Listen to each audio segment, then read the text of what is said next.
আসসালামু আলাইকুম এভরিওয়ান। আমি মাহমুদুল হাসান দিনার, পড়াশোনা করছি রুয়েট সিভিল ইঞ্জিনিয়ারিং ডিপার্টমেন্টে। আজকে আমরা ফিজিক্স ফার্স্ট পেপারের কাজ শক্তি ক্ষমতা অধ্যায়ের সিকিউ সলভ করব। তো চলো শুরু করি। আমাদের প্রথম যে টাইপটি রয়েছে কৃতকাজ। তো কৃতকাজ আমরা কিভাবে নির্ণয় করতে পারি? তো ডাব্লিউ নেই, ডাব্লিউ মানে হচ্ছে কাজ। এটাকে আমরা এভাবে লিখতে পারি, ইন্টিগ্রেশন অফ এফ ডিএস। এই সূত্র আমরা কখন ইউজ করব? যখন এফ পরিবর্তনশীল, যখন সময়ের সাথে সাথে আমাদের ফোর্সটা চেঞ্জ হবে তখন আমরা ইন্টিগ্রেশন করে করব।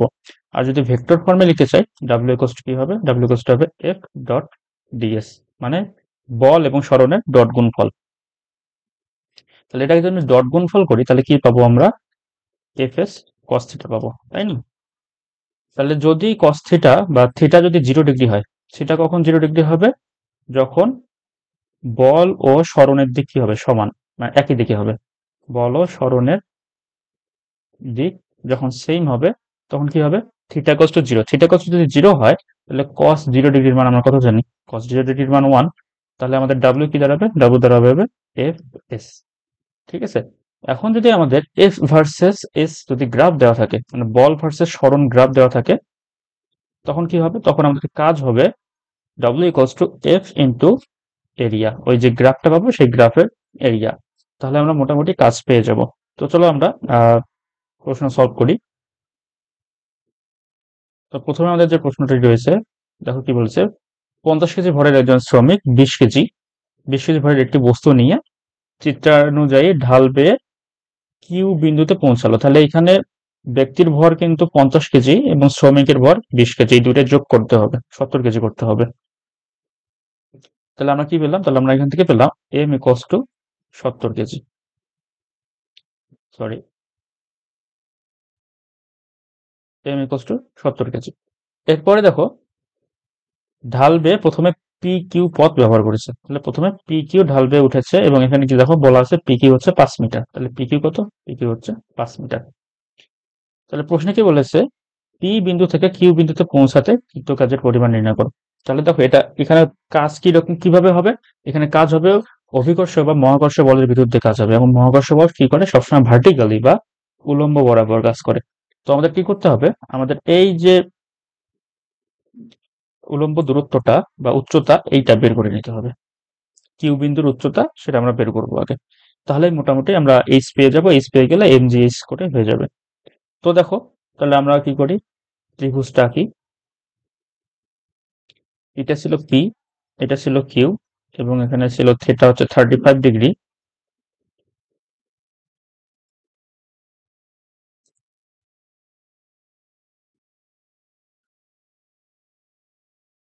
এই বিন্দুটাকে আমরা এম ধরলাম। তাহলে এটা হচ্ছে আমাদের এইচ এবং এটা হচ্ছে 5 মিটার। তাহলে আমরা কি জানি? সাইন 35 ডিগ্রি ইকুয়ালস টু কি হবে? H by 5। তাহলে অর্থাৎ এইচ কত হবে? H equals to 5 sin 35 degree. তাহলে 5 sin 35 ডিগ্রি এটি কত হবে? 2.867 মিটার। তাহলে আমরা উচ্চতা পেয়ে গেছি। এখন উচ্চতা যদি পেয়ে যাই, আমরা তাহলে কাজ সমান সমান কি জেনেছি? ডাব্লিউ ইকুয়ালস টু আমরা কি জানি? এফ এইচ হবে এখানে, কারণ আমাদের সরণ হচ্ছে কোন দিকে? সরণ হচ্ছে উলম্ব বরাবর। এখন কথা হচ্ছে এখানে আমাদের ফোর্স কি? এখানে ফোর্স কিন্তু নাই, কিন্তু কি আছে? আমাদের ওজন আছে, বস্তু এবং ভর, এই দুটাকে কি আমাদের পৃথিবী নিচের দিকে টানতেছে জি ত্বরণে। তাহলে আমরা এখান থেকে কি করতে পারি? এম জি এইচ লিখতে পারি। তাহলে এম কত? এম হচ্ছে 70 কেজি, জি হচ্ছে 9.8, তার সাথে আমরা গুণ করবো 2.867। তাহলে আমাদের উত্তর কত দাঁড়াচ্ছে? 1966.76 এত জুল। তাহলে দেখো এইভাবে যখনই তোমাদের ত্রিভুজ আসবে তোমরা দেখবে যে অনেকখানি লেখা আসে ত্রিভুজ থাকলে সাইন থিটা কস থিটাই গুণ করতে হয়, গুণ করতে হয়, এত কিছু দরকার নেই। তোমার উদ্দেশ্য থাকবে জাস্ট তুমি এই যে উচ্চতা বের করবা, সেটা সাইন থিটা দিয়ে হোক কস থিটা দিয়ে হোক। এখন যদি তোমার থিটা, এই থিটা যদি এই দিকে দিয়ে দিত তখন কিন্তু কস থিটা ইউজ করতাম আমরা। তো তোমরা কস থিটা সাইন থিটা সূত্র মুখস্থ না করে শুধু এটাই মাথায় রাখবা যে তোমাদের উচ্চতা বের করতে হবে। তো আমরা পরের প্রশ্নে যাই।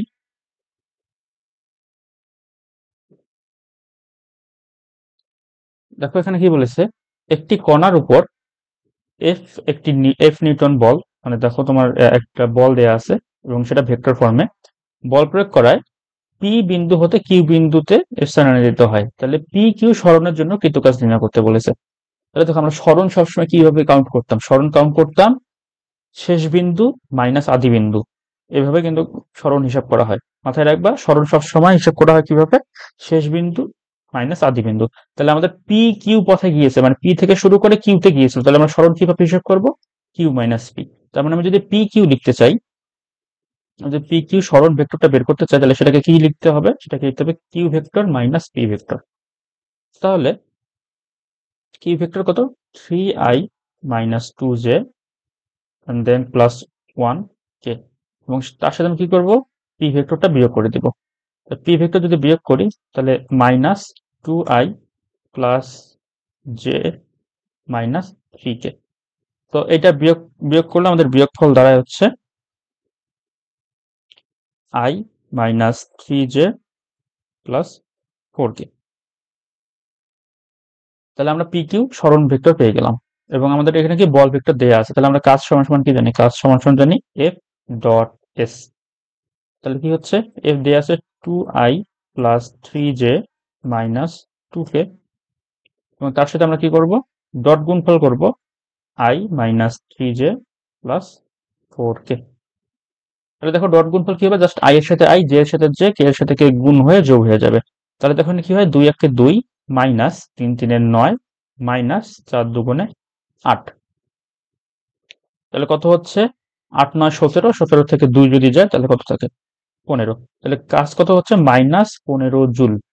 এখন মাইনাস 15 জুল কথাটার অর্থ হচ্ছে আমি যে দিকে ফোর্স অ্যাপ্লাই করতেছি কাজ হচ্ছে তার বিপরীত দিকে। আমি পি কিউ বরাবর ফোর্স অ্যাপ্লাই করেছি, কিন্তু আমি কাজ পেয়েছি কিউ পি বরাবর। তাহলে তোমরা উত্তরে কি লিখবা, যে কাজ, কৃত কাজ ইকুয়ালস টু 15 জুল, এবং এখানে ব্র্যাকেটে লিখে দিবে বিপরীত দিকে।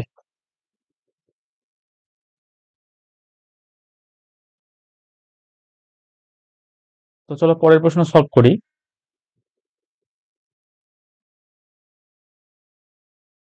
এখানে কি বলেছে দেখো, এত আয়তনের, তার মানে এখানে আয়তন ভি দেয়া আছে, আয়তনের এবং এত কেজি 250 কেজি ভরের 4টি ব্লকে পরপর সাজিয়ে স্তম্ভ তৈরি করা হলো।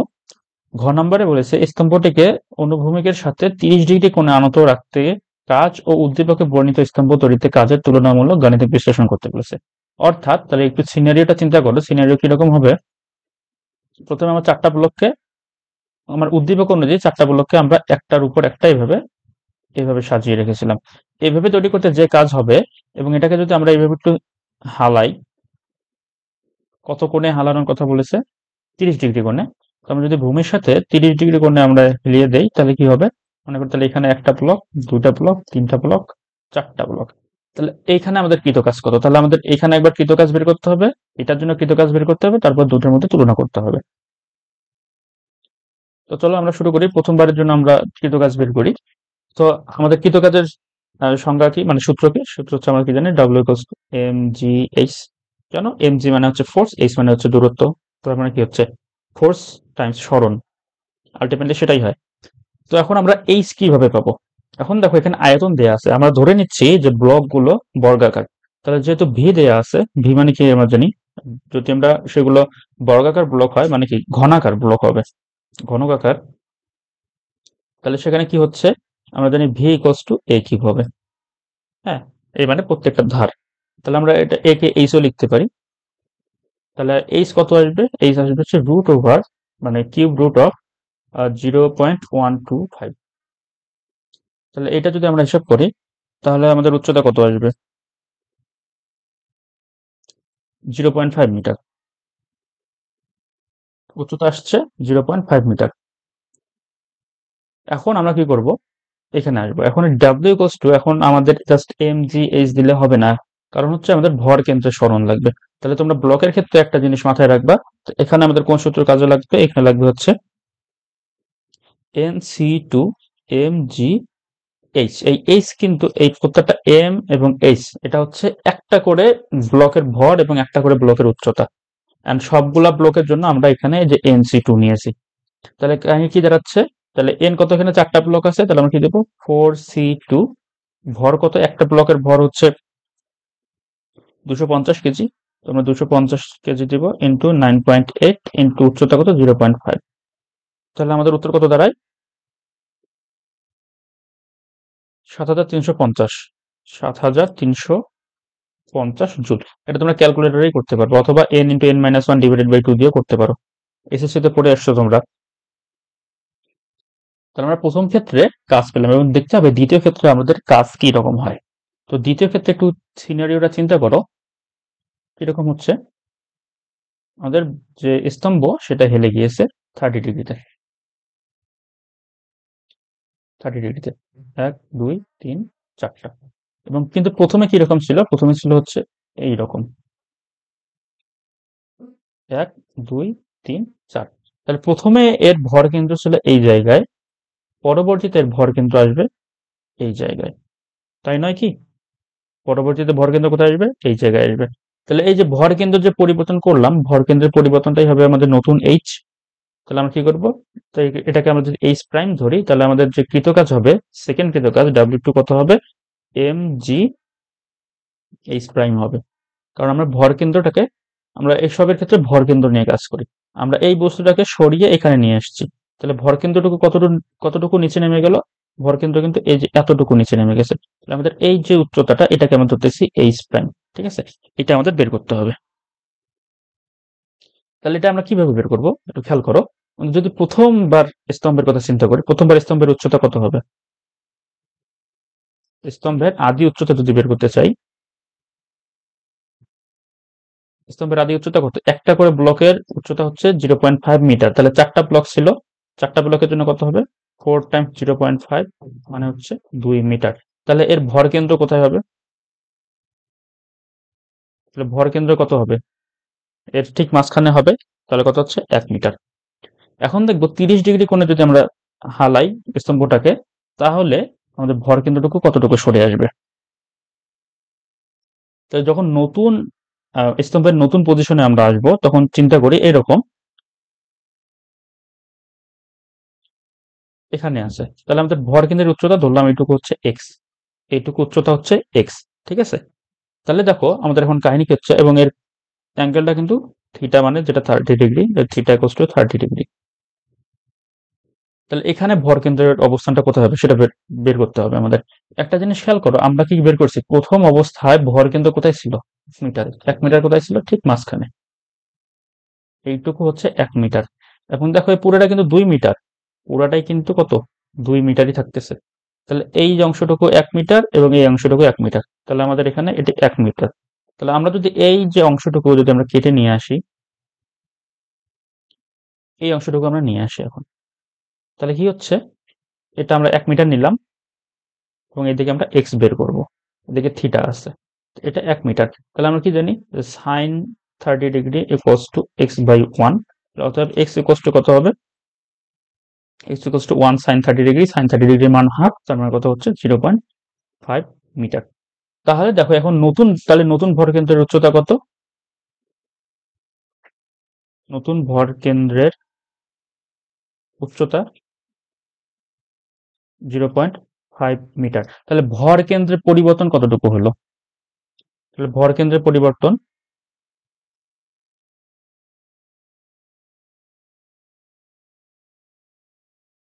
তাহলে ভর কেন্দ্রের পরিবর্তন হচ্ছে এইচ প্রাইম ইকুয়ালস টু, আগে ছিল ভর কেন্দ্র 1 মিটারে, এখন হচ্ছে 0.5 মিটারে। তার মানে থাকতেছে কত? 0.5 মিটার। তাহলে আমাদের ভর কেন্দ্রের সরণ বা ভর কেন্দ্রের পরিবর্তন, এই যে আমরা ভর কেন্দ্রের পরিবর্তন পেলাম। এখন আমরা কাজ বের করে নেব। তাহলে এখন যে দ্বিতীয়বার কাজ W2 ইকুয়ালস টু কত হচ্ছে এখন? আমাদের তাহলে ভর করতে হবে mgh। এখন 4টা ব্লকের জন্য কত হচ্ছে? 4টা ব্লকের জন্য ভর হচ্ছে 4 × 250 ইন্টু জি হচ্ছে 9.8, এবং এইচ প্রাইম কত হচ্ছে আমাদের এখানে? 0.5 মিটার। আমরা এতটুকু চেঞ্জ করেছি। তাহলে কত হচ্ছে? এটা হচ্ছে 1000, 9.8 তার অর্ধেক। তাহলে তোমার 98 অর্ধেক করলে 49, তাহলে 4900 এত নিউটন। এখন বলতে পারো যে ভাইয়া, আমরা প্রথমবার যখন স্তম্ভ তৈরি করলাম, তখন আমরা NC2 দিলাম, কিন্তু এবার কেন দিলাম না? কারণ প্রথমবার আমরা NC2 কেন দিয়েছি? যে আমরা একটার পর একটা এভাবে 4টা ব্লক তুলে তারপর স্তম্ভ তৈরি করেছি, কিন্তু যখন 30 ডিগ্রি হালাইছি, তখন কিন্তু একবারে পুরোটাকে হেলে নিয়েছি, বুঝছো? এখানে কিন্তু আমরা একটার পর একটা হারাইনি। এর জন্য আমরা এটাকে জাস্ট একটা ভর ধরে কাজ করেছি।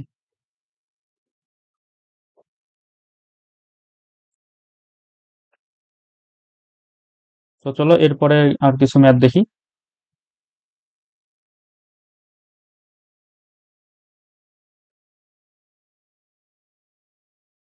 দেখো এটা কি বলেছে, যে এটি আগের মতোই আমাদের এখানে বল ভেক্টর দেয়া আছে এবং কি দেয়া আছে, সরণ ভেক্টর দেয়া আছে। মানে এখান থেকে না সরণ ভেক্টর বের করতে পারবো কিউ মাইনাস পি করে। এখানে এখন কেন্দ্রমুখী বল কিনা সেটা আমাদের যাচাই করতে বলেছে। তার আগে আমরা এখন জেনে নিতে হবে কেন্দ্রমুখী বলে মানে কিভাবে বুঝবো কেন্দ্রমুখী বল। কারণ কেন্দ্রমুখী বলে কি হয়, কেন্দ্রমুখী কেন্দ্রমুখী বলের কাজ, কেন্দ্রমুখী বলের দ্বারা কাজ কত হয়, জিরো হয়। কেন জিরো হয় সেটা একটু জাস্ট হালকা ব্যাখ্যা করে দিই। কারণ হচ্ছে আমরা কি জানি, কাজ ডাব্লিউ ইকুয়ালস টু কি, W equals to F S. এখন এফ মানে কি, এফ মানে হচ্ছে এম এ এস। তাহলে একটা জিনিস তুমি খেয়াল করো, এইটা ঘুরতেছে, বৃত্তাকার পথে একটা বস্তু ঘুরতেছে। আমি এই বিন্দু থেকে যাত্রা শুরু করলাম এ, এখন এ ঘুরে ঘুরে ঘুরে ঘুরে আবার এ বিন্দুতে আসলো, তাহলে সরণ কত হলো, সরণ কিন্তু জিরো হলো। সরণ কত, সরণ জিরো। সরণ যদি জিরো হয় তাহলে কি ডব্লিউ আমাদের জিরো হয়ে যাবে। তার মানে আমাদের ঘূর্ণন বল বা তোমার কেন্দ্রমুখী বল দ্বারা কৃত কাজ কি হয়, শূন্য হয়।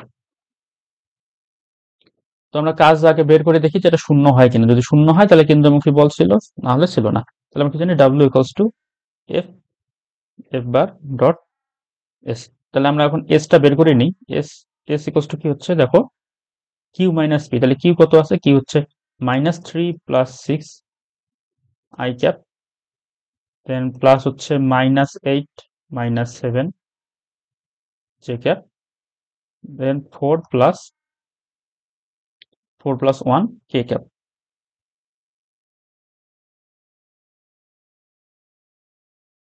তাহলে কত হচ্ছে দেখো, 3 I cap -15 J cap plus 5 K cap. তাহলে আমরা এখন গুণ করে দেই। আমাদের ফোর্স কত ছিল, ফোর্স ছিল হচ্ছে -5 I cap -3 J cap -6 K cap.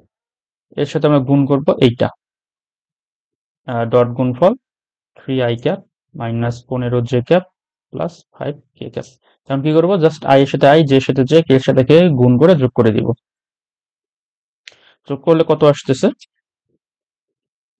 -15 plus 45 -30। তাহলে 30 15 45 প্লাস মাইনাসে কাটা যাচ্ছে, ইকুয়ালস টু জিরো। যেহেতু কি জিরো হচ্ছে অর্থাৎ কেন্দ্রমুখী বল, কারণ কেন্দ্রমুখী বল দ্বারা কৃত কাজ শূন্য হয়। তো আমরা পরের টাইপে আসি। পরের টাইপ হচ্ছে স্প্রিং। স্প্রিং এর ক্ষেত্রে আমরা একটা জিনিস জানি, যে স্প্রিং ক্ষেত্রে যে আমাদের বাধাদানকারী বল F equals to minus K X.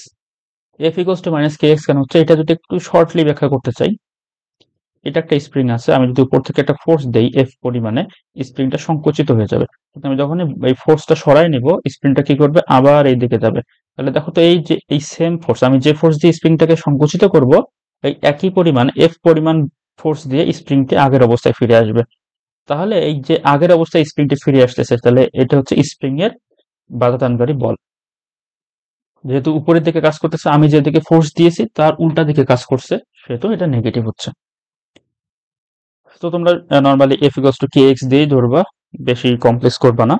তাহলে এখানে কৃত কাজ কি হবে, W equals to integration of x1 to x2, এটা হচ্ছে কে এক্স ডি এক্স। মানে হচ্ছে আমার এটা আদি অবস্থা হচ্ছে x1 এবং এটা শেষ অবস্থান হচ্ছে x2। এভাবে হিসাব করলে আমাদের এটা কত আসে, half of K X square 1 minus half of K X two square. Okay, তাহলে এখান থেকে যদি আমরা হিসাব করি তাহলে কি হাফ কে এক্স স্কোয়ার একবারই আসবে। তোমার x1 x2 যদি না ধরো, একটাকে যদি জিরো ধরো, তাহলে পুরোটাই চলে আসবে। এইটাই মনে রাখবে তোমরা, যে W equals to half K X square. আর যদি এক্স এর বিভিন্ন মান দেয়া থাকে, যে আগে ছিল এটা 1 মিটার দূরত্বে, পরে 2 মিটার দূরত্বে গিয়েছে, তার কি 1 থেকে 2 কাউন্ট করতে হবে। কিন্তু যদি জিরো থেকে কাউন্ট করো, তাহলে 0 থেকে 1 পর্যন্ত যাবা। তো চলো আমরা একটা ম্যাথ করি। ওকে, তার আগে একটা কথা বলি না, এখানে যে সঞ্চিত শক্তি থাকবে ইপি, যেটা ইপি কেন হবে, আমরা যে কৃত কাজ বলতেছি, বা এই যে এই স্প্রিং যে কাজটা করবে, স্প্রিং যে এই এফ পরিমাণ ফোর্স দিয়ে আমাদের বিপরীত দিকে বা বাধাদানকারী যে পরিমাণ বল দেবে, এই বলের দ্বারা কিন্তু একটা কাজ হবে। কারণ কি, এই ফোর্স যাচ্ছে এই দিকে এবং কি এটা সরণ হচ্ছে এই পরিমাণ এক্স পরিমাণ সরণ নিবে আগের অবস্থায় ফিরে যাওয়ার জন্য। তাহলে এফ এবং এক্স গুণ করলে কি হয়, কাজ হবে। এই কাজটা কিভাবে করবে, আমরা জানি কাজ এবং শক্তি সেম জিনিস। এই কাজটা পাবে এ হচ্ছে এর ভিতর যে পোটেনশিয়াল এনার্জি বা বিভব শক্তি জমা হবে তার দরুন। আমি যে একে চাপ দিব, সংকুচিত করব, সংকুচিত করলে কি হবে, এর ভিতরে একটা স্থিতি শক্তি জমা হবে, সেই শক্তির কারণে এ একটা কাজ করবে বিপরীত দিকে। তাহলে এটাও কিন্তু হাফ কে এক্স স্কোয়ার হিসেবেই থাকবে। তো এই প্রশ্নটি পড়ি দেখি। একটি স্প্রিং এর মুক্ত প্রান্তে 500 গ্রামের ভর ঝুলালে এটি 5 সেন্টিমিটার প্রসারিত হয়ে সাম্যাবস্থায় আসে। এটিকে আরো 4 সেন্টিমিটার প্রসারিত করে ছেড়ে দিলে সরল সঞ্চারিত স্পন্দনে স্পন্দিত হয়। স্প্রিংটির 4 সেন্টিমিটারের প্রসারণে আমাদের যে কৃত কাজ সেটা বের করতে বলেছে।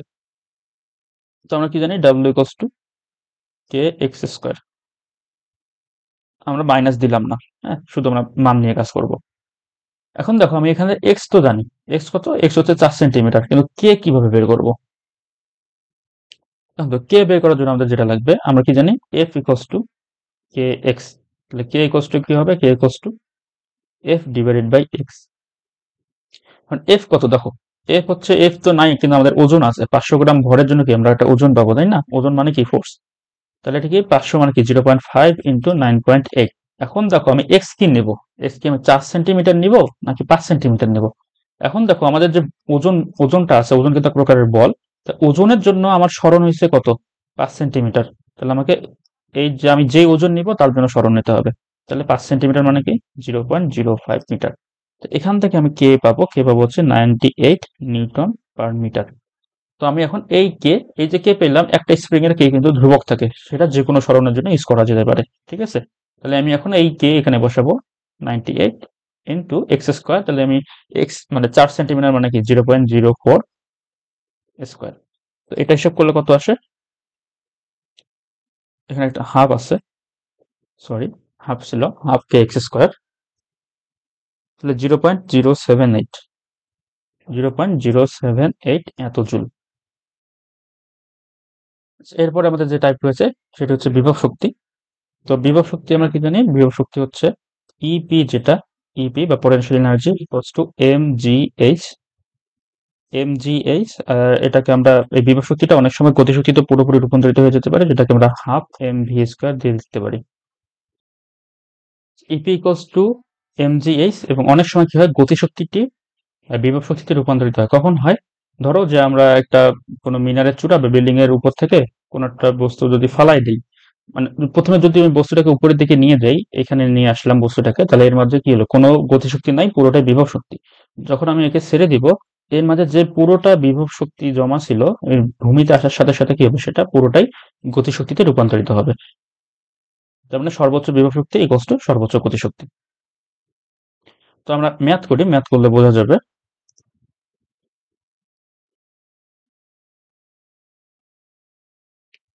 আচ্ছা, এটা হচ্ছে শক্তির নিত্যতা। শক্তির নিত্যতা কি, যে প্রত্যেকটা বিন্দুতে বিভব শক্তি এবং গতিশক্তির যোগফল বা মোট শক্তি কি থাকে, সমান থাকে। তো আমাদের কি, দেখি প্রশ্নটা পড়ি। এত এত দেয়া আছে, পি বিন্দুতে বিভব শক্তি নির্ণয় করতে বলছে।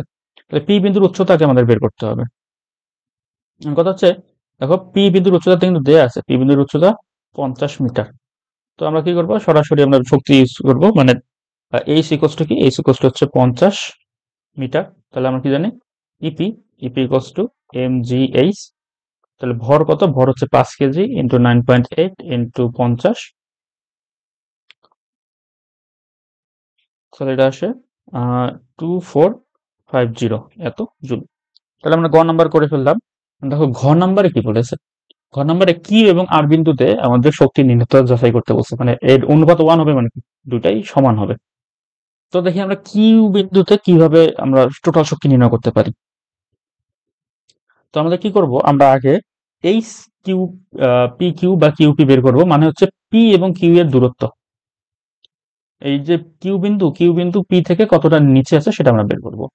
তাহলে আমরা এইচ পি কিউ যদি নির্ণয় করতে চাই, এইচ পি কিউ কত হবে, দেখো পি বিন্দুর উচ্চতা হচ্ছে 50 মিটার এবং কিউ বিন্দুর উচ্চতা হচ্ছে 20 মিটার। তাহলে 50 মাইনাস 20 যদি করি, তাহলে আমাদের যে কিউ পি দূরত্বটা আছে সেটা কত, সেটা হচ্ছে 30 মিটার।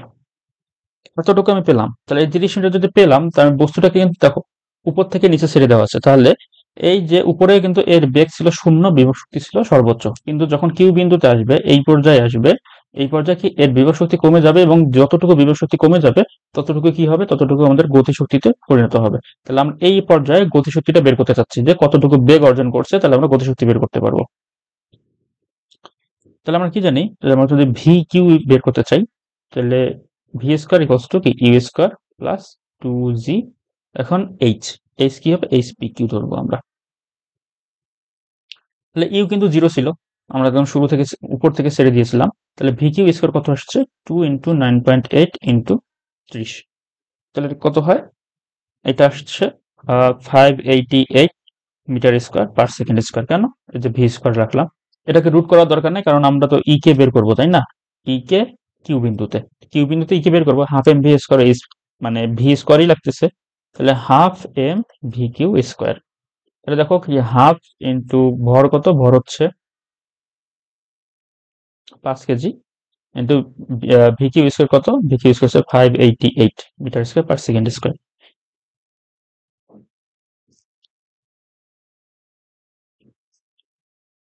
তাহলে আমাদের এটার কত আসছে গতিশক্তি, হাফ ইন্টু 5 × 588, 1470, 1470 এত জুল। এখন আমরা কি করব, ইপি কিউ বের করব, ইপি কিউ। তখন দেখো আহ, মানে ইপি হচ্ছে পটেনশিয়াল এনার্জি, এবং কোথায়, কিউ বিন্দুতে। এটা তোমরা আবার এইপি কিউ ধরিও না, এইপি কিউ ধরিও না, ঠিক আছে? আর এটা পোটেনশিয়াল এনার্জি কোন বিন্দুর জন্য, কিউ বিন্দুর জন্য। তাহলে এটা কি হচ্ছে এম জি। এখন এটা কি হবে, এইচ কিউ নিতে হবে আমাদের, এইচ পি কিউ নেওয়া যাবে না, কারণ বিভব শক্তি সবসময় ভূমি থেকে কাউন্ট করা হয়। তাহলে ভূমি থেকে কিউ এর দূরত্ব কত, ভূমি থেকে কিউ এর দূরত্ব কিন্তু 20 মিটার দেওয়া আছে। তাহলে আমরা যদি লিখি, এম কত, 5 KG into 9.8 into H Q কত, এইচ কিউ হচ্ছে 20। তাহলে 5 × 9.8 ইন্টু 20 যদি লিখি, তাহলে 980 জুল আসে, 980 জুল। এখন যদি আমরা দুটা যোগ করি, তাহলে আমরা টোটাল পাবো। তাহলে ই কিউ, কিউ বিন্দুতে আমাদের টোটাল শক্তি কত হচ্ছে, তাহলে 1470 প্লাস 980।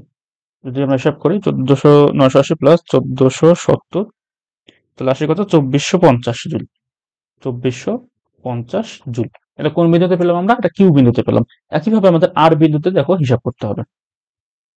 তাহলে এখন আমরা কি করবো, আবার দেখো আমরা করবো হচ্ছে, আমরা এই পি বিন্দু থেকে আর বিন্দু যে দূরত্ব, সেটা বের করবো।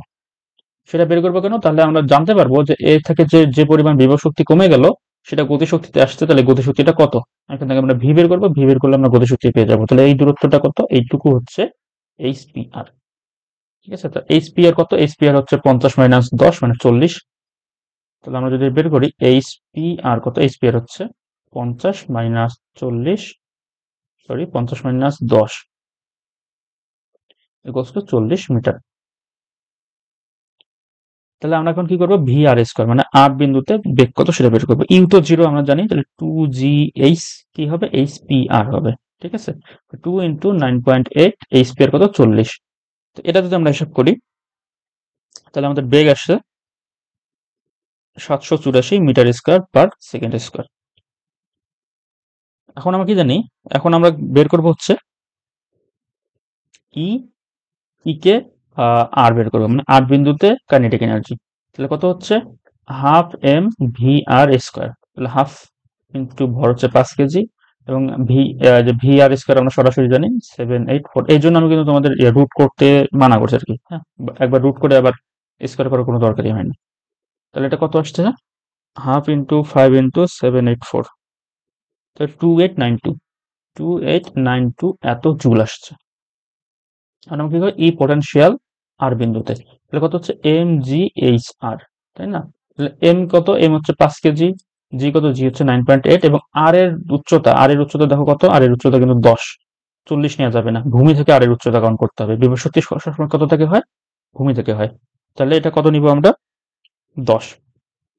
তাহলে এটা কত আসছে, 5 × 9.8 টাইমস 10, 490 জুল, 490 জুল। তাহলে আমাদের কি হচ্ছে, আমরা যদি এখন ই আর আর বিন্দুতে টোটাল নেই, তাহলে কত হচ্ছে, 2892 প্লাস 490, তাহলে আসছে কত, 2450 2450 জুল। ঠিক আছে, ধরো আমার কিন্তু একটু সন্দেহ হচ্ছে, আমি ক্যালকুলেশনটা আরেকবার করি।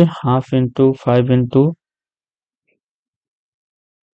784 প্লাস 5 × 9.8 × 10, 2490।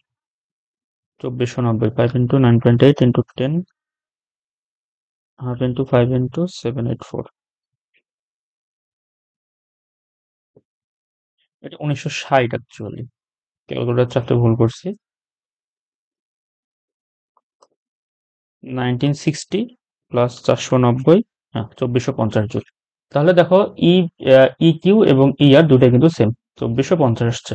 তাহলে আমাকে কি বের করতে বলছে, দেখো অনুপাত বের করতে বলেছে, যে কিউ বিন্দু এবং আর বিন্দুতে। তাহলে আমরা যদি অনুপাত বের করি, E Q divided by E R equals to কত হচ্ছে, 2450 ডিভাইডেড বাই 2450 ইকুয়ালস টু 1।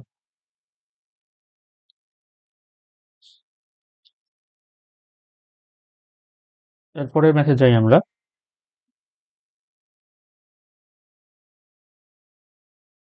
দেখো এখানে কি বলেছে, 0.05 কেজি একটি আহ, এটি দোলকের কার্যকর দৈর্ঘ্য হচ্ছে 0.1 মিটার এবং অভিকর্ষজ ত্বরণ এত দেয়া আছে। এ বি সি তিনটা বিন্দুতে আমাদের শক্তি নির্ণয়টা হিসাব করতে হবে।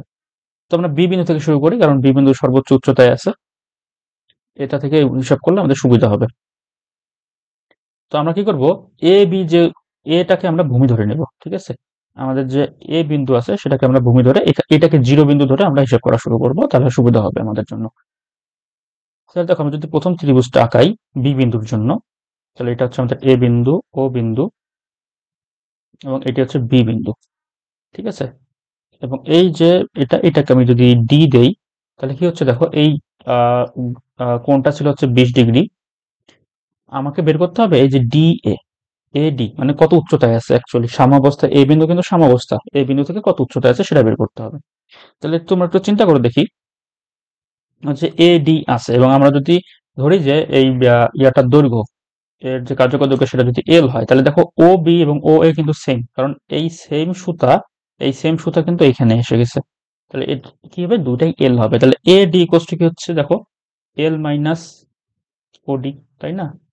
এ ডি ইকুয়ালস টু কি, এল মাইনাস ওডি। এখন যদি আমরা হিসাব করি এল মাইনাস, এখন ওডি কত, ওডি কি দেখো তো কিভাবে লেখা যায়, ওডি কে এইভাবে লেখা যায়, আগে চিন্তা করো। আমরা বের করবো ওডি, এল আমাদের জানা আছে, এল কিন্তু 1 মিটার দেয়া আছে। তাহলে ওডি এবং এল বা ওবি এর সম্পর্ক কি, কস। তাহলে cos theta equals to OD divided by L. তাহলে ওডি কত হবে, OD equals to L cos theta. তাহলে আমরা কি লিখবো, ওডির জায়গায় কি লিখবো, ওডির জায়গায় লিখবো হচ্ছে এল কস 20 ডিগ্রি, তাই না। তো এটা কিভাবে লেখা যায়, এল যদি কমন নেই এবং এল এর মান 1, তাহলে আমি যদি 1 বসাই একবারে, 1 কমন নিলে 1 মাইনাস কস 20 ডিগ্রি থাকে। তো আমি এ ডি বা উচ্চতা পেয়ে গেলাম। এখন যদি আমি উচ্চতা পেয়ে যাই, তাহলে কি দেখো তো আমি কি পাবো, বিভব শক্তি পাবো কিনা। আর একটা কথা হচ্ছে, এই যেহেতু সর্বোচ্চ অবস্থায় আছে, এখানে কোনো গতিশক্তি থাকবে না, এখানে গতিশক্তি জিরো, বেগ জিরো এবং পুরোটাই বিভব শক্তি। তাহলে আমার এ বি মানে বি বিন্দুতে যদি আমি শক্তি হিসাব করি, তাহলে ই বি, বি বিন্দুতে শক্তি কি হচ্ছে, শুধুমাত্র এম জি এইচি থাকবে, আর কিন্তু কিছু থাকবে না। এইচ এর জায়গায় আমরা কি লিখবো কিনা, এইচ এর জায়গায় জাস্ট এডি লিখে দিই, সেম কথা, এম জি এডি, ঠিক আছে। তাহলে কত হচ্ছে, ভর কত, 0.05 ইন্টু 9.8 ইন্টু এডি কত পেয়েছি আমরা, এডি পেয়েছি 1 ইন্টু 1 মাইনাস কস 20 ডিগ্রি। তো এটা যদি আমরা হিসাব করি, 0.029 এত জুল আসে, এটা আমরা বি বিন্দুতে পেলাম। এখন আমরা একইভাবে সি বিন্দুতে শক্তি হিসাব করব। তাহলে দেখো সি বিন্দুতে কিভাবে শক্তি হিসাব করা যায়, এটি ও এ, এটা সি বিন্দু। তো আমি ধরে নিলাম এটাই ই, এই পুরোটা এল এবং এর ক্ষেত্রে যে কোণ দেওয়া ছিল সেটা 10 ডিগ্রি কোণ দেওয়া ছিল। তাহলে আমরা কি করবো, আমরা কিন্তু আবার এই উচ্চতাটা বের করার ট্রাই করব, আমরা আবার এই উচ্চতা বের করার ট্রাই করব। ওকে ফাইন, তো আমরা এ ই যদি বের করি, এ ই কত হবে, এল ইন্টু 1 মাইনাস কস 10, তাই না, আগের মতোই, আমরা আর এটা প্রমাণ করে দেখাইলাম না, জাস্ট এটা আসবে। তো এটা যদি আমরা হিসাব করি, তাহলে কত আসতেছে, 1 মাইনাস কস 10 ডিগ্রি, এটা 10 ডিগ্রি হলে 0.015 এত মিটার। তাহলে এটা এত উচ্চতায় আছে, তাহলে এখানে কি পাবো আমরা? এ ই পেয়ে গেছি আমরা, এ ই। তাহলে দেখো তো এইচ বি সি, সরি এটা সি বিন্দু নাকি বি বিন্দু? ওকে, আমরা কোন বিন্দুটা পেয়ে গেলাম? আমরা হচ্ছে এতটুকু দূরত্ব পেলাম, পুরোটা হচ্ছে এল। পুরোটা কত? পুরোটা হচ্ছে এল। এখন দেখো আমাদের কি লাগবে, আমাদের জাস্ট একটা জিনিস লাগবে, সেটা হচ্ছে আমাদের আগে বিন্দু ছিল এখানে বি, বি থেকে কিন্তু সি তে এসেছে, সি থেকে এ তে এসেছে। কারণ বি তে পুরোটাই ছিল বিভব শক্তি, সি তে আসার পর কি হয়েছে? কিছুটা গতিশক্তি, কিছুটা বিভব শক্তি হয়েছে। তাহলে আমরা সি বিন্দুতে যদি গতিশক্তিটা হিসাব করতে চাই, তাহলে বি এবং সি এর দূরত্ব আমাদের বের করতে হবে। তাহলে তো বি এবং সি এর দূরত্ব যদি বের করতে চাই, তাহলে আমাদের কি করতে হবে? আমাদের এ এ বি কিন্তু আমরা জানি, এ বি দূরত্ব কিন্তু আমরা জানি, এ বি দূরত্ব কোনটা? এ বি দূরত্ব কিন্তু এটা। তো এই দূরত্বটা যদি আমরা বের করতে চাই, তাহলে 1 - cos 20 ডিগ্রি, এটি আসে 0.06 মিটার। তাহলে এ বি যদি 0.06 মিটার হয় এবং এসি যদি 0.015 হয়, তাহলে কি আমরা বিসি পাবো না? অবশ্যই বিসি পাবো। তাহলে বিসি কত হচ্ছে? তাহলে বিসি ইকোয়াস টু কত হচ্ছে? 0.06 মাইনাস 0.015। তো এটা যদি আমরা ক্যালকুলেট করি, তাহলে 60 থেকে 15 গেলো 45, 0.045 এত মিটার। তাহলে এত মিটার দূরত্ব অতিক্রম করলো, করার ফলে কি হচ্ছে? এর যে বিভব শক্তিটা ছিল কিছুটা গতিশক্তিতে পরিণত হয়ে গেছে। তাহলে আমরা কি করবো? ভি বের করবো। তাহলে সি বিন্দুতে ভি কত? সি বিন্দুতে V square equals to U square, U তো জিরো থাকবে এখানে, সর্বোচ্চ বিন্দুতে জিরো, জাস্ট 2g বিসি। তাহলে কত হচ্ছে? 2 ইন্টু 9.8 ইন্টু বিসি কত? বিসি হচ্ছে 0.045। তাহলে এখান থেকে আমরা কি বেগ পেয়ে যাব, মানে বেগের স্কোয়ার পেয়ে যাব 0.882 metre square per second square. তাহলে এখান থেকে কি আমরা এখন গতিশক্তি পাবো না? ই কে কোথায়? সি বিন্দুতে। তাহলে ই কে সি বিন্দুতে যদি নেই, তাহলে half M V C square হচ্ছে হাফ ইন্টু 0.05 ইন্টু 0.882। তো এটা হিসাব করলে আমাদের গতিশক্তি আসে 0.02205 জুল। এখন আমরা কি করব? এখন আমরা হচ্ছে যদি বিভব শক্তি হিসাব করতে চাই ই পোটেনশিয়াল সি বিন্দুতে, তো আমরা জাস্ট কি নিব? এই দূরত্ব নিব, তাই না? কারণ সি বিন্দু কি আছে? এই বিন্দু থেকে এত দূরত্বে আছে, তাহলে কি এম জি এ ই। তাহলে এম কত? 0.05 ইন্টু 9.8, এ ই কত?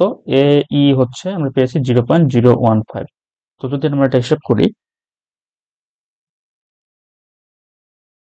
7.35 ইন্টু 10⁻³ এত জুল। তাহলে আমরা কি করবো? এখন সি বিন্দুতে টোটাল শক্তি হিসাব করব। তাহলে ই ই সি যদি হিসাব করি, ই সি কত হচ্ছে?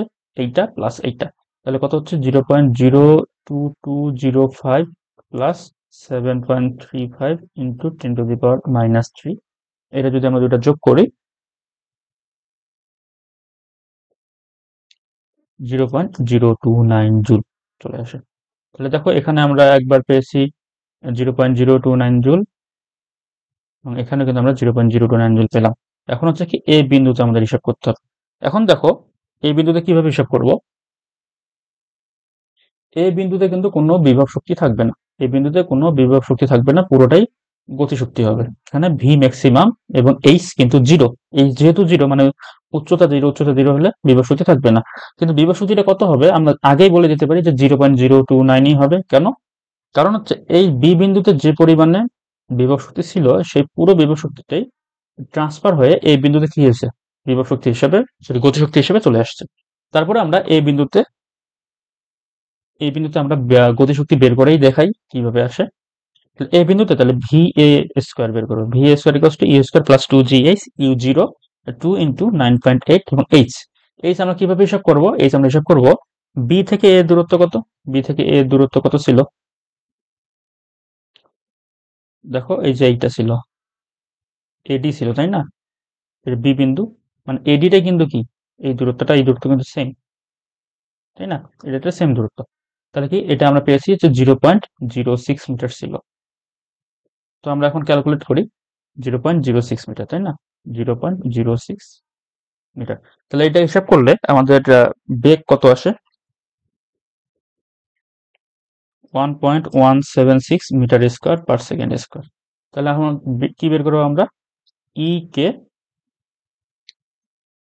কে আমরা এ বিন্দুতে বের করবো, তাহলে হাফ এম ভি কে স্কোয়ার, তাহলে কত হচ্ছে হাফ ইন্টু 0.05 ইন্টু 1.176, তাহলে এটা হিসাব করলে দেখো 0.029 আসবে, এত যেহেতু দুটো মিলে গেছে এটাও মিলে যাবে।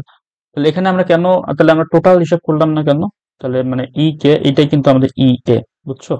কারণ এখানে কি EP zero, EP A equals to zero, কারণ কি এখানে উচ্চতা জিরো, তাহলে এখানে কি হচ্ছে শক্তির নিত্যতা মেনে চলেছে।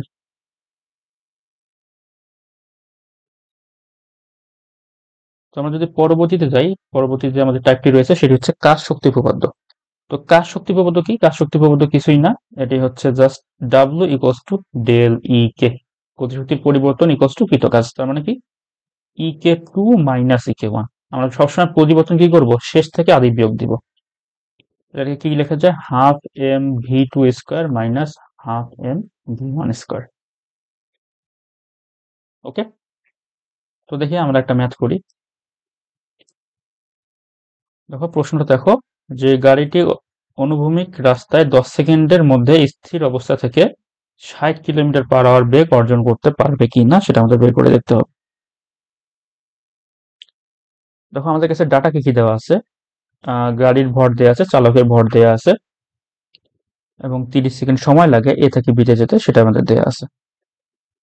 তো আমাদের দেখতে হবে যে এই যে এ থেকে বিতে যেতে যে পরিমাণ মানে গাড়ির যে ক্ষমতা, সেই ক্ষমতা প্রয়োগ করে এ থেকে বিতে যদি যেতে পারে, তাহলে সেখান থেকে কি পাবো, আমরা সেখান থেকে একটা কাজ পাবো, তাই না? যে সে এতটুকু কাজ করতে পারে, সেম কাজ দিয়ে আমরা চেষ্টা করব যে 60 কিলোমিটার পার আওয়ার তোলার জন্য যে পরিমাণ গতিশক্তি লাগে সেটা সে পারে কিনা। ভালো করে একটু বোঝো, এ বি তে যাওয়ার জন্য এ গাড়িটি যে পরিমাণ কাজ করতে পারে, মানে তার যে ক্ষমতা, সর্বোচ্চ ক্ষমতা ব্যবহার করে এ বি তে যায়, এ বি তে যাওয়ার জন্য তার একটা কাজ করতে হবে, সেম পরিমাণ কাজ যদি সে গতিশক্তিতে রূপান্তর করে তাহলে আমরা কি 60 কিলোমিটার পার আওয়ার পাবো কিনা সেটা আমাদের বিশ্লেষণ করে দেখাইতে হবে। তো আমরা এখন হিসাব করি, তো আমাদের ক্ষমতা কি দেয়া আছে, ক্ষমতা দেয়া নাই, তো আমরা ক্ষমতা বের করে নেবো, যেহেতু 30 সেকেন্ড দেয়া আছে, তাহলে সেখান থেকে আমরা কি করব, ক্ষমতা বের করব।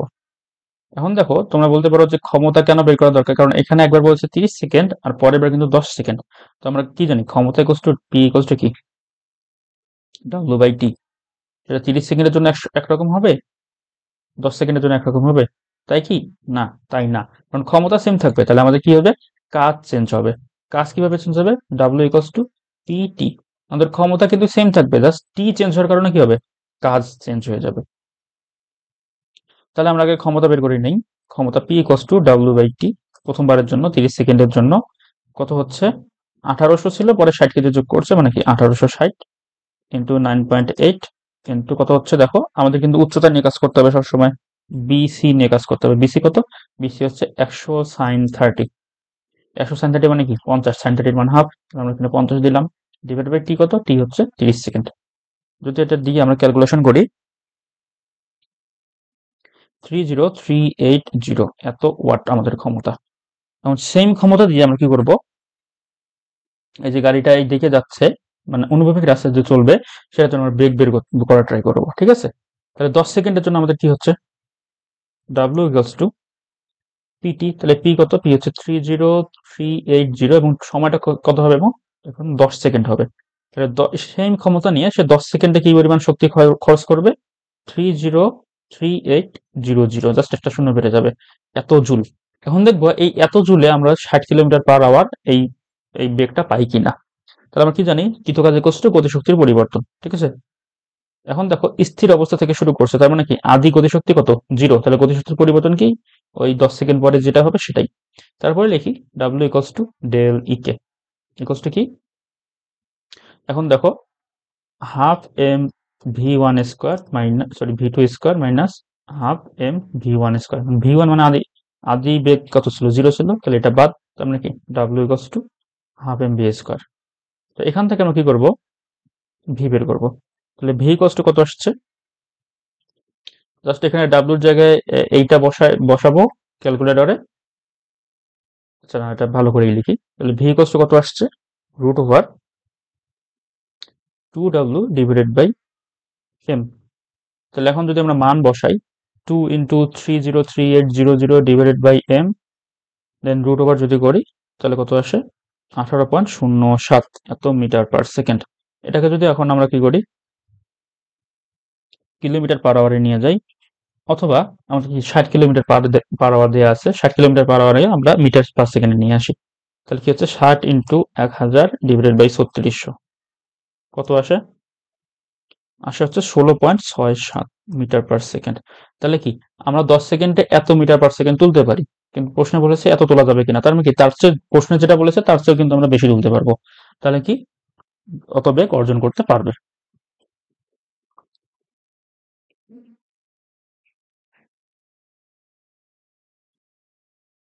পরের প্রশ্নটি দেখি। 4 কেজি ভরের একটি শক্ত পাথরখণ্ড 5 মিটার উচ্চতা থেকে ছেড়ে দেওয়া হলো, বর্ণমাটির ভিতরে 10 সেন্টিমিটার প্রবেশ করে কাজ শক্তি প্রবর্ধ সম্পাদন করে কিনা সেটা আমাদের দেখতে বলছে। তো আমরা কি করব, আমরা প্রথমে হচ্ছে গতিশক্তিটা বের করে নিই, দেখি কি আসে, বা গতিশক্তির পরিবর্তন কি আছে।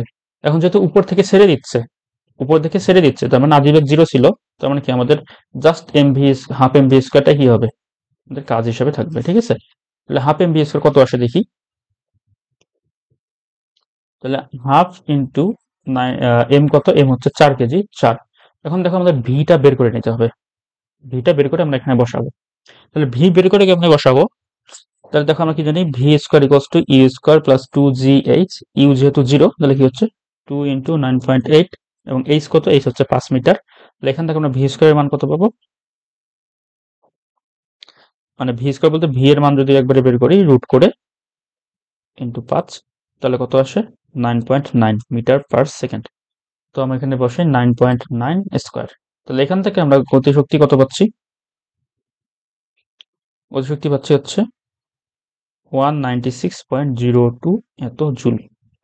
ঠিক আছে, গতিশক্তি পেয়ে গেলাম। এখন আমাদের কাজ হচ্ছে আমাদের কৃতকাজ যেটা সেটা বের করা, সেটা বের করে দেখতে হবে যে কাজ শক্তি প্রবর্ধ সমর্থন করে কিনা।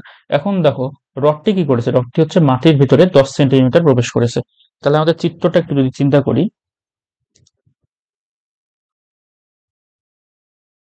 এখানে মনে করি রড আছে, রডটা এইভাবে ছিল এবং উপর থেকে একটা পাথর পড়ছে, এই দূরত্ব কত, এই দূরত্ব হচ্ছে 5 মিটার।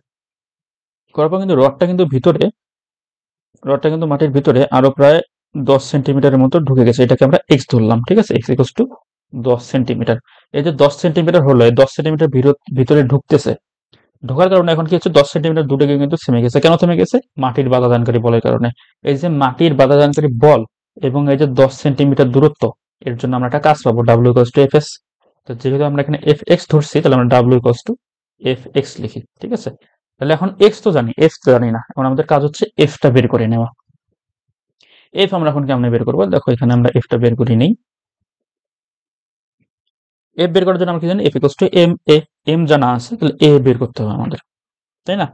তাহলে এম এ কেমনে বের করবো, এখন দেখো এই যে নিচের দিকে আমরা এই কৃত কাজ বা বলটা কার জন্য বের করতেছি, এই মাটির ভিতরের অংশটুকুর জন্য। মাটির ভিতরে কি হয় দেখো, শেষ বেগ কিন্তু 0, 10 সেন্টিমিটার গিয়ে কিন্তু থেমে যায়, তাহলে শেষ বেগ 0। তাহলে আমরা কি জানি, V square equals to U square minus 2ax, তাই না, এ এক্স হবে এখানে। মাইনাস কেন হলো, কারণ বাধা দানকারী বল নিচের দিকে, মানে বাধা দিচ্ছে, তাহলে এখানে মন্দন হচ্ছে, কারণ থেমে যাচ্ছে, তাহলে কি হবে, মন্দন হবে। এবং এ কেন, জি না হয়ে এ হবে কেন, কারণ জি তো এখানে কাজ করতেছে না, এখানে জি তো শুধুমাত্র পড়ন্ত বস্তুর ক্ষেত্রে কাজ করে, কিন্তু এখানে মাটি তো ওকে আটকাচ্ছে, মাটিরও কিন্তু ফ্রিকশন আছে, যার কারণে আমাদের ত্বরণটা জি না হয়ে এ হয়ে যাবে। এবং এক্স কি, এক্স হচ্ছে 10 সেন্টিমিটার, তাহলে এখান থেকে আমরা কি করবো, এর মান বের করতে পারবো, বা এ এক্স বের করা যায় একবারে, কারণ আমরা কি জানি, F equals to M A X, আমরা যদি একবারে এ এক্স বের করি তাহলে সুবিধা হয় আমাদের।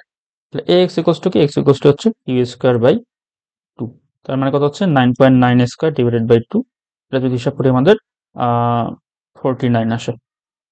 তাই 49 আমরা এখন বসিয়ে দেবো। এম কত, এম হচ্ছে 4 × 49, 4 × 49 করলে কত আসে 196 জুল। তাহলে দেখো এটা আসছে 196 আমাদের কৃত কাজ, এবং আমাদের যে গতিশক্তির পরিবর্তন সেটা কিন্তু 196.02, মানে 196 সেম, তার মানে কি উপপাদ্য কি সমর্থন করবে।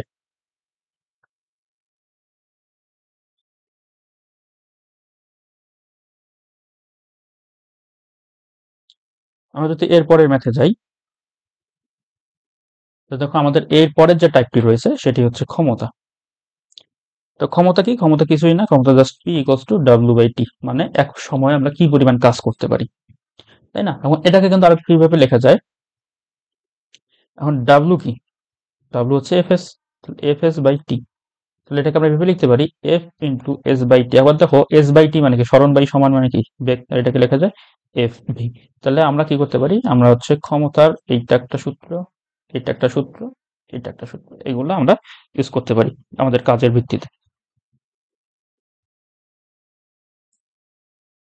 তো আমরা যদি এটি সলভ করি, দেখো এ বি রাস্তা বরাবর গাড়িটির বেগ 72 কিলোমিটার/আওয়ার সীমা অতিক্রম করতে পারবে কিনা বা সম্ভব নয়, এটা ব্যাখ্যা করতে বলেছে আমাদের। তাহলে দেখো আমরা আগে কি করব, আমরা আনত তলটা আঁকি। এটা কত ছিল? 15 ডিগ্রি। তো এর ওজন কোন দিকে কাজ করবে? ওজন অবশ্যই ভার্টিক্যালি নিচের দিকে কাজ করবে, ডাব্লু। তাহলে এইদিকে কি হবে? এদিকে হচ্ছে ডাব্লু কস থিটা, গাড়িটা এখানে আছে, এদিকে কি? ডাব্লু সাইন থিটা, তাই না? এখন কি বলেছে দেখো, গাড়িটির ক্ষমতা কত, গাড়িটির ভর এত এবং ক্ষমতা এত ওয়াট বা কিলো ওয়াট দিয়েছে, ওটা ওয়াট বের করা যাবে, সমস্যা নেই। এবি বরাবর গাড়িটির বেগ 72 কিলোমিটার/আওয়ার সীমা অতিক্রম করা সম্ভব কিনা সেটা এখন আমরা বের করার ট্রাই করব। তো কিভাবে বের করার ট্রাই করব? তাহলে আমাদের বেগ বের করতে বলছে, তাহলে আমরা এখানে ক্ষমতা দেয়া আছে, তাহলে ক্ষমতা থেকে আমরা কি পাচ্ছি? ক্ষমতা দেয়া আছে, বেগ দেয়া আছে, তার মানে কি? P equals to F V. তাহলে ভি ইকুয়ালস টু কি? ভি ইকুয়ালস হচ্ছে পি বাই এফ। তাহলে পি কত? ক্ষমতা দেয়া আছে দেখো 152.18 কিলোওয়াট, তাই না? 152.18 ইন্টু 10 কিউব, 10 কিউব কেন দিলাম? কিলোওয়াট থেকে আমরা ওয়াটে নিয়ে আসলাম। আসার পর এখন আমাদের কি লাগবে? আমাদের মানে বল লাগবে। এখন এখানে বল তো নাই, ওজন আছে, তাই না? এখন দেখো, তাই ওজন কোথায় কাজ করতেছে? ওজন কিন্তু আনত তল বরাবর, মানে কি হচ্ছে, গাড়িটা এই দিকে যাচ্ছে এবং একে টেনে ওজনটা এইদিকে কাজ করতেছে। ওজনটি তাহলে নিচের দিকে কাজ করবে, এর বিপরীত দিকে। তাহলে কত হচ্ছে এই যে ওজন? তাহলে ওজন কত ছিল? আহ তিন 3000 ইন্টু 9.8, তখন ডাব্লু সাইন থিটা, তাহলে কি সাইন 15 ডিগ্রি। তাহলে যদি আমরা এটা হিসাব করি, এটা হিসাব করলে আমাদের বেগ আসে 20 20 metre per second. 20 metre per second মানে হচ্ছে 72 kilometre per hour. 72 kilometre per hour পর্যন্ত যেতে পারবে, কিন্তু সীমা অতিক্রম করতে পারবে না। দেখো, 72 কিলোমিটার পার আওয়ার পর্যন্ত আমরা আসতে পারবো, কিন্তু অতিক্রম করতে পারবো না। তাহলে কি উত্তরটি সত্য? পৌঁছানো এক কথা, অতিক্রম করা এক কথা। ঠিক আছে, আমি এই এই লাইন পর্যন্ত পৌঁছাইতে পারছি, এটা এক কথা, কিন্তু এই লাইন পার হয়ে গেছি, এটা অন্য কথা। তো 72 কিলোমিটার পার আওয়ার পর্যন্ত পৌঁছানো যাবে, কিন্তু অতিক্রম করা যাবে না।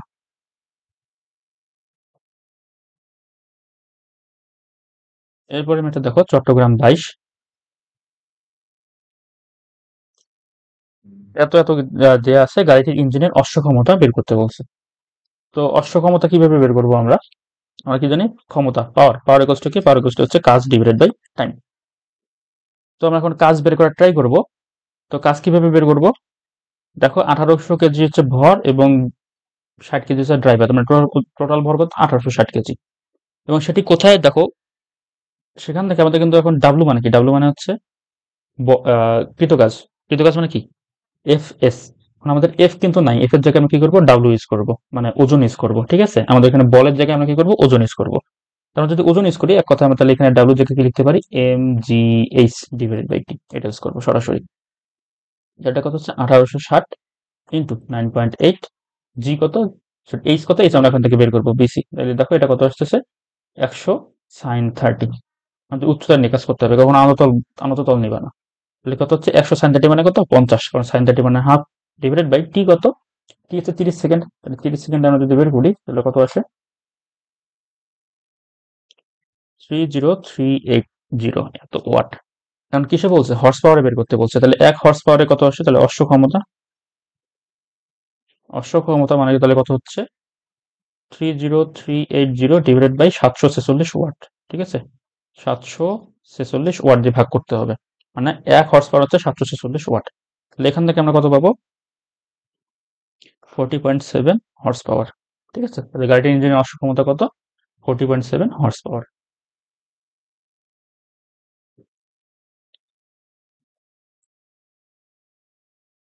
এই ম্যাথটি দেখো, কি বলছে, একটি ইঞ্জিন 200 কেজি ভরের একটি বস্তুকে 1 মিনিটে 30 মিটার উঁচু দালানের ছাদে তুলতে পারে। ইঞ্জিনটি ক্রয়ের 1 বছর পর এর ক্ষমতা 40% নষ্ট হয়ে যায়। তাহলে 1 বছর পর তুলতে কত সময় লাগবে, মানে সময়ের পরিবর্তে মানে কি আমাদের সময় বের করতে হবে।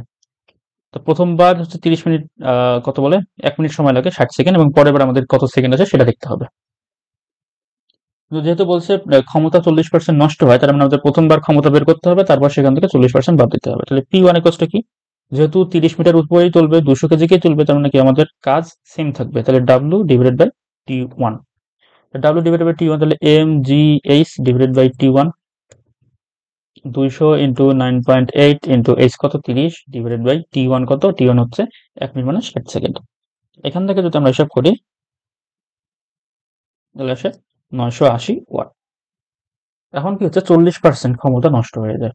40% ক্ষমতা নষ্ট হয়ে যায় মানে কি, তাহলে P2 ইকুয়ালস টু কি হচ্ছে, P1 minus 40%, sorry, minus 40% of P1, তাহলে কত হয় 60% অফ P1।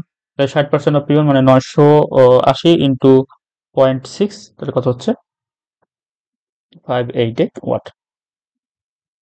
ঠিক আছে, এত ওয়াট আসছে। তাহলে আমরা P2 থেকে আমরা টাইম বের করবো। P2 তো আমরা জেনে গেছি, আমরা কি জানি P2 equals to W by T2। এখান থেকে আমরা কি বের করতে পারি, T2 equals to W by T2। W কত, W হচ্ছে 5, W তো আগেটাই থাকবে, W হচ্ছে 200 into 9.8 into 30 divided by P2 কত, P2 হচ্ছে 588। তাহলে বোঝাই যাচ্ছে যে সময় বেশি লাগবে। তাহলে এটা কত সময় আসবে, 100 সেকেন্ড। প্রথমবারে ছিল কত 1 মিনিট মানে 60 সেকেন্ড, পরের বার কত আসছে 100, তাহলে 100 মাইনাস 60 ইকুয়ালস টু কি 40 সেকেন্ড বেশি, তাহলে 40 সেকেন্ড বেশি সময় লাগবে। তো আমরা এরপরে আমাদের লাস্ট যে টাইপ আছে সেটি করব, এটা হচ্ছে কুয়ার ম্যাথ। হ্যাঁ, এইটা কিন্তু সবচেয়ে বেশি আসে পরীক্ষাগুলোতে। তো কুয়ার ম্যাথ করানোর আগে আমি কিছু আগে তোমাদের বেসিক জিনিস শিখাই। মুখস্থ করবে না, কখনো মুখস্থ করবে না, জাস্ট বুঝবা যে সিনারিওটা কি বা কাহিনী কি ঘটছে। যখন ধরো একটা কুয়া পূর্ণ পূর্ণ থাকে, হ্যাঁ, ধরলাম এর পুরো হাইটটা হচ্ছে এইচ, পুরো হাইট কত এইচ, এবং যদি পূর্ণ থাকে এবং পানি যদি খালি করা হয়, তাহলে আমরা ভর কেন্দ্র ধরবো কোথায়, এই এই বিন্দুতে। তাহলে এই অংশটুকু কত, এই অংশটুকু হচ্ছে h/2, এই অংশটুকু কত h/2। তাহলে ভর কেন্দ্রের সরণ কতটুকু হলো, ভর কেন্দ্রের সরণ হয়েছে কিন্তু এই এই অংশটুকু। এখন আমরা যদি চিন্তা করি যে কুয়াটি এইরকম, কুয়াটা এই পর্যন্ত ছিল এবং কুয়ার কতটুকু পানি ভর্তি, পানি ভর্তি ছিল হচ্ছে 3 মানে 4/3 হ্যাঁ, পানি ভর্তি কত 4 ভাগ, না এই টাইপটা একটু পরে করাই, আগে হচ্ছে অর্ধপূর্ণটা থাক, না এটাই থাক আগে।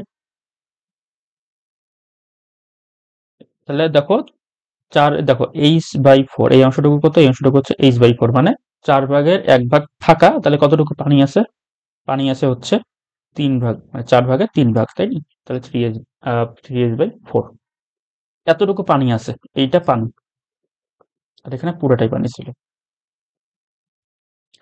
এই যে অংশটুকু পানি আছে 3h/4, এরই অর্ধেকে কে থাকবে, এরই অর্ধেকে থাকবে আমাদের ভরকেন্দ্র। তাহলে দেখো তো ভরকেন্দ্রটা কত হচ্ছে, ভরকেন্দ্র কত হচ্ছে, তাহলে ভরকেন্দ্র কত এখানে,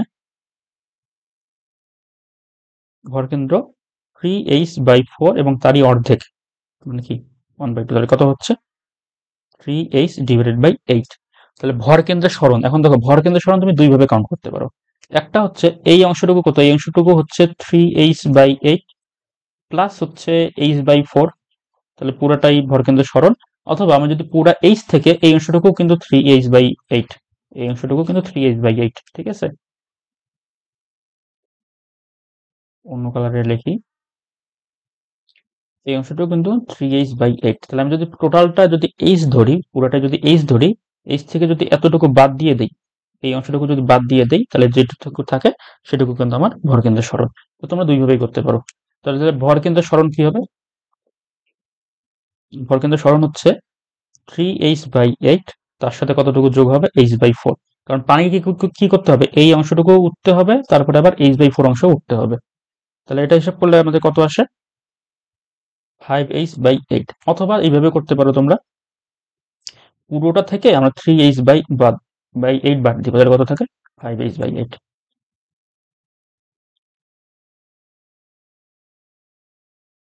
এরপর দেখো আমরা যদি আরেকটা টাইপ করি, সেটা হচ্ছে অর্ধপূর্ণ। পুরো কুয়ার উচ্চতা হচ্ছে h, মানে গভীরতা h, এবং পানি আছে অর্ধেক। তাহলে এই অংশটুকু কত? এই অংশটুকু হচ্ছে h/2 এবং এই অংশটুকু হচ্ছে h/2। তাহলে এখানে যদি আমার ভরকেন্দ্র থাকে ঠিক মাঝখানে থাকবে, তাহলে কি হচ্ছে এই অংশটুকু কত? এই অংশটুকু হচ্ছে h/2 তারই অর্ধেক, এবং এই অংশটুকু কত? h/2 তার অর্ধেক, মানে কি h/4। তাহলে দেখো ভরকেন্দ্রের সরণ কতটুকু হচ্ছে, এখানে h/4 সরণ হচ্ছে, এতটুকু উঠতেছে, আবার এখানে h/2 উঠতেছে, তাহলে টোটাল কতটুকু সরণ হচ্ছে? তাহলে আগে যদি ভরকেন্দ্র বের করি, তাহলে ভরকেন্দ্র কত হচ্ছে? ভরকেন্দ্র হচ্ছে h/2 তারই অর্ধেক, ঠিক আছে? তাহলে কত হচ্ছে h/4। তাহলে ভরকেন্দ্রের সরণ কতটুকু হবে আমাদের? ভরকেন্দ্রের সরণ হবে, দেখো প্রথমে h/4 এতটুকু উপরে উঠছে, তারপরে প্লাস কি হচ্ছে h/2 উঠছে, তাহলে কি হবে 3h/4 এতটুকু সরণ হবে। অথবা তোমরা এইভাবে করতে পারো, টোটাল যে দূরত্ব আছে, টোটাল দূরত্ব হচ্ছে h, সেখান থেকে যদি আমরা ভরকেন্দ্রটা বাদ দেই h/4, তাহলে কত থাকে 3h/4। এখন দেখো কুয়া যদি একদম শেষ চতুর্ভাগে থাকে, কুয়ার পানি যদি একদম শেষ চতুর্ভাগে থাকে, কি রকম? যে এইটা পুরোটা h এবং পানি আছে এই এতটুকু, এটুকু হচ্ছে 3h/4 এবং এতটুকু হচ্ছে h/4। তাহলে h/4 এর অর্ধেকে কি থাকবে? আমাদের ভরকেন্দ্র থাকবে। তাহলে ভরকেন্দ্র কত হচ্ছে? ভরকেন্দ্র ইকুয়ালস টু h/4 তারই অর্ধেক, তাহলে কত হচ্ছে h/8। তাহলে ভরকেন্দ্রের সরণ কতটুকু হবে? সরণ হবে আমাদের ভরকেন্দ্র h/8 প্লাস যে উপরের অংশটুকু 3h/4 ইকুয়ালস টু কত হয় 7h/8। অথবা এটা কি করা যায়, আমাদের পুরো যে গভীরতা আছে সেটা থেকে আমরা ভরকেন্দ্র বাদ দিব, h/8 যদি বাদ দেয় তাহলে কি থাকে 7h/8। তো এইভাবে তোমরা হিসাব করবে, কখনো মুখস্থ করবা না, বুঝে বুঝে করবা, নাহলে মুখস্থ করতে গিয়ে এখন পরীক্ষার হলে দেখবা তোমার অর্ধেক চেয়েছে নাকি অর্ধেকের অর্ধেক চেয়েছে, অর্ধেকের অর্ধেকের জন্য কোন সূত্র মুখস্থ করছি জানি না, মানে সব এলোমেলো হয়ে যাবে, তো দরকার নেই। তো দেখো কি বলছে, একটি পানির ট্যাঙ্ক, গভীরতা 20 মিটার এবং ব্যাস 4 মিটার। ট্যাঙ্কটিকে পানি শূন্য করার জন্য একটি পাম্প লাগানো হলো। 10 মিনিট চলার পর কি হয়েছে, 1/4 খালি করে পাম্পটি নষ্ট হয়ে গেছে। প্রথম পাম্পটির ক্ষমতা নির্ণয় করতে বলেছে। তোকে প্রথম পাম্পটির জন্য আমরা একটু যদি চিন্তা করি যে কি কাহিনী হচ্ছে এখানে। প্রথম পাম্পটি কি করেছে,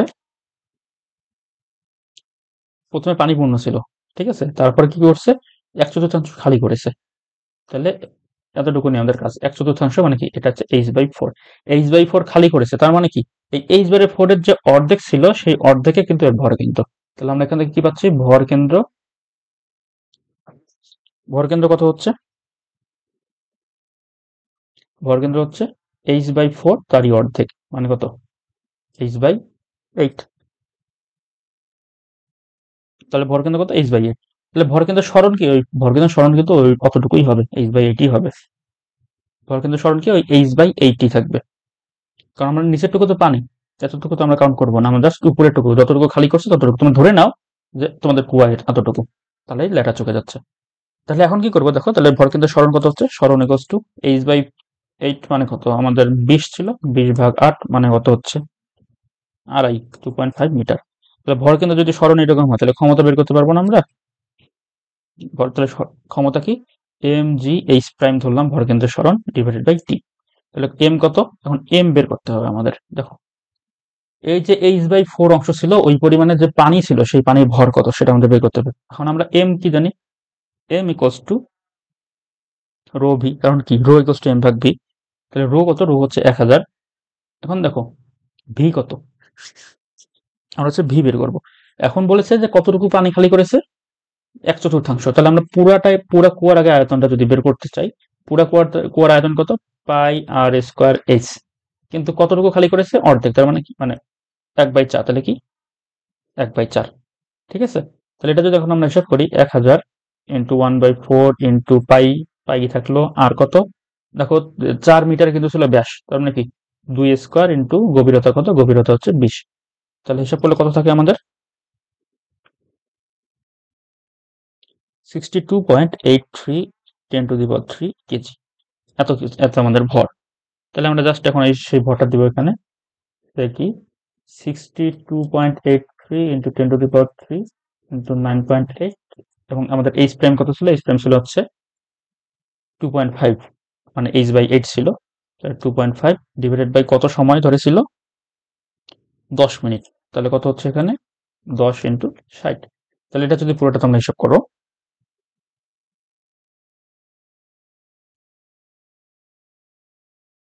2565.5 এত ওয়াট। তাহলে প্রথম ক্ষেত্রে আমাদের কি হচ্ছে? প্রথম ক্ষেত্রে কম হতে এত ওয়াট।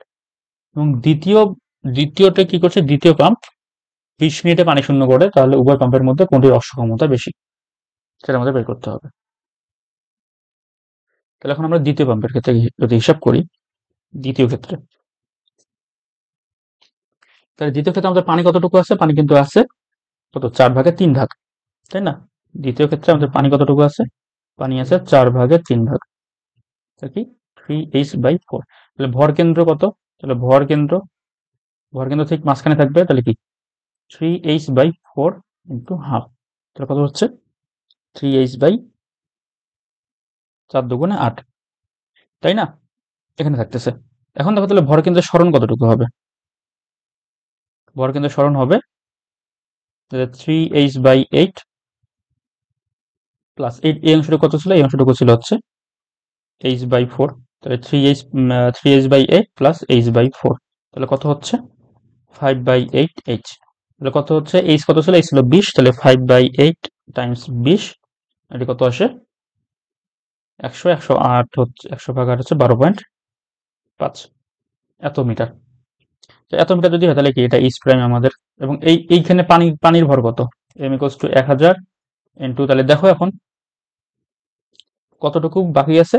3/4। তাহলে আমরা এখানে লিখব 3/4 ইন্টু পাই আর স্কোয়ার ইন্টু এইচ কত? এইচ হচ্ছে 20। একদম শেষ, মানে উচ্চতাটাই আমরা নিব এখানে। তাহলে এইখানে আমাদের পানির ভর কত আসছে?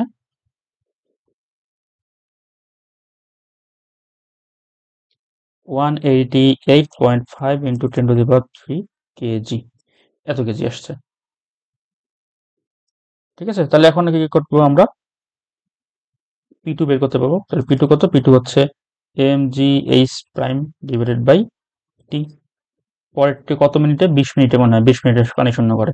তাহলে mg কত? 188.5 into 10³ into 9.8 into 12.5 divided by 20 times 60। তাহলে কত আসে এটা?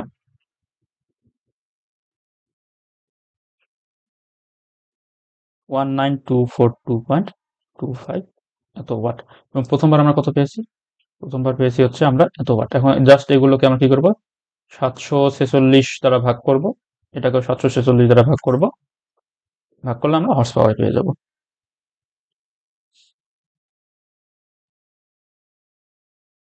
তো আমাদের লাস্ট ম্যাথটা দেখি।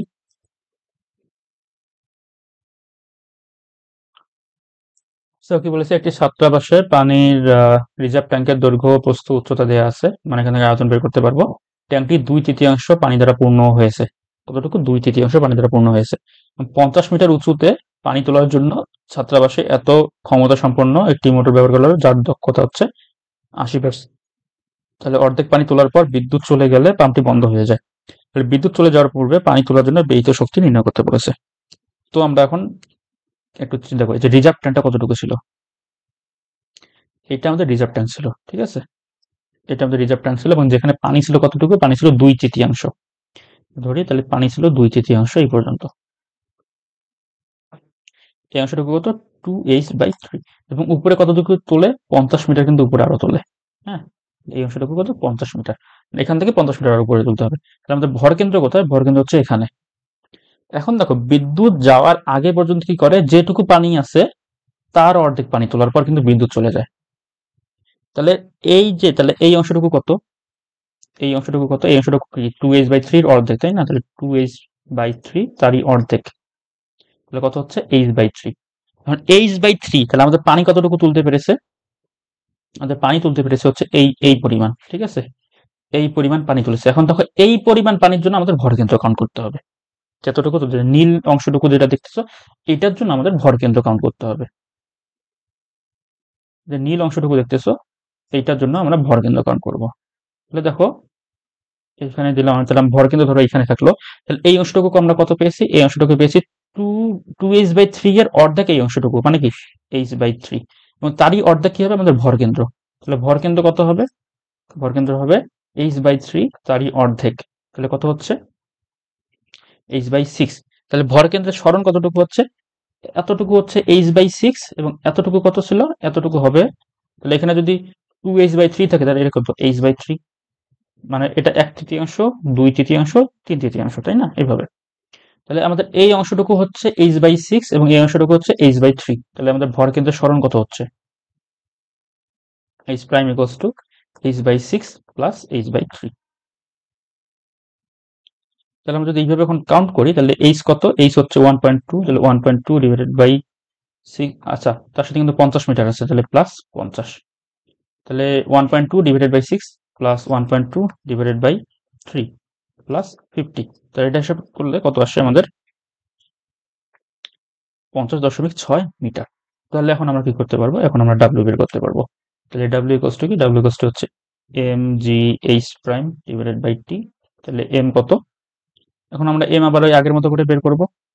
তাহলে আমাদের কত অংশটুকু পানি ছিল, আমাদের পানি ছিল কিন্তু দেখো এই যে এই অংশটুকু, এইচ বাই থ্রি অংশটুকু। তুমি এমনিতেই এমনিতেই চিন্তা করো, নর্মালি চিন্তা করো, যদি দেখো তোমাকে কি বলেছে, বলেছে যে এর এক তৃতীয়াংশ খালি, এইচ বাই থ্রি খালি, এবং এই দুই তৃতীয়াংশতে টু এইচ বাই থ্রিতে পানি আছে, তারই অর্ধেক আবার তুলে নিয়ে গেছে, তাহলে কি তিন সমান তিন ভাগে ভাগ হলো না, এটাও এইচ বাই থ্রি, এটাও এইচ বাই থ্রি, এটাও এইচ বাই থ্রি। তাহলে আমরা কি করবো, এইচ বাই থ্রি অংশের পানি বের করবো, পানির ওজন। তাহলে এম ইকুয়ালস টু কি, রো ভি, 1000 ইন্টু আমাদের তাহলে আয়তন কত, আয়তন তোমাদের দেখো আমাদের ডাইমেনশন দেয়া আছে 1.6, 1.4, 1.3, তাহলে হচ্ছে 1.6, 1.4, 1.2 ডিভাইডেড বাই কি হচ্ছে থ্রি, কারণ কি এই যে আমরা জাস্ট এই অংশটুকুর পানি তুলেছি এক তৃতীয়াংশ, তাহলে এই পানির ভর কত হয়,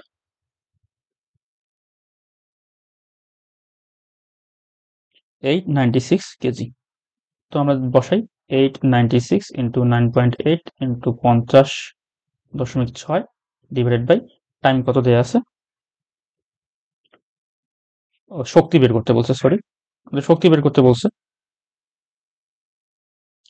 টি তো হবে না, আমাদের ক্ষমতা বের করতে চাচ্ছি, ক্ষমতা হবে না, sorry M M G H prime,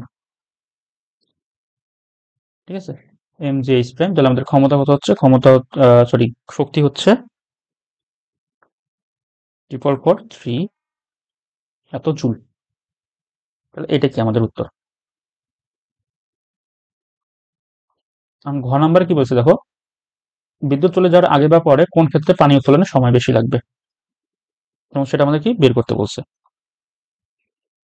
তাহলে আমরা বিদ্যুৎ চলে যাওয়ার পর একটু যদি হিসাব করি,